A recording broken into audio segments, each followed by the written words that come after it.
তুমি চিন্তা করো না, আমি একদিন অনেক বড় চাকরি করব, অনেক বড় চাকরি করব, আমি একদিন গাড়ি হবে, বাড়ি হবে। ওই সময়টা আমি মাকে বলেছিলাম, কিন্তু আমার মা আমাকে সান্ত্বনা দিয়েছিল যে বাবা তুমি পারবে, তুমি একদিন অনেক বড় হবে। কিন্তু দুর্ভাগ্য যে আমার বাবা মা দুজনেই মারা গেছে।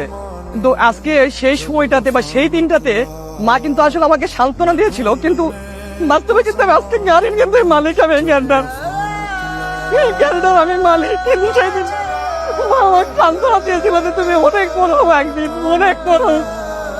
কিন্তু মায়ের ওই সান্ত্বনা কিন্তু বাস্তবে পড়ে গেছে। আলহামদুলিল্লাহ মা আমি বাবা অনেক বড় জব করি, আমি ওরিয়েন্টাল গ্রুপে জব করি, ভালো পজিশনে। আজকে এরকম একটা সুসংবাদ আমার দোয়া সবচাইতে বড় জিনিস।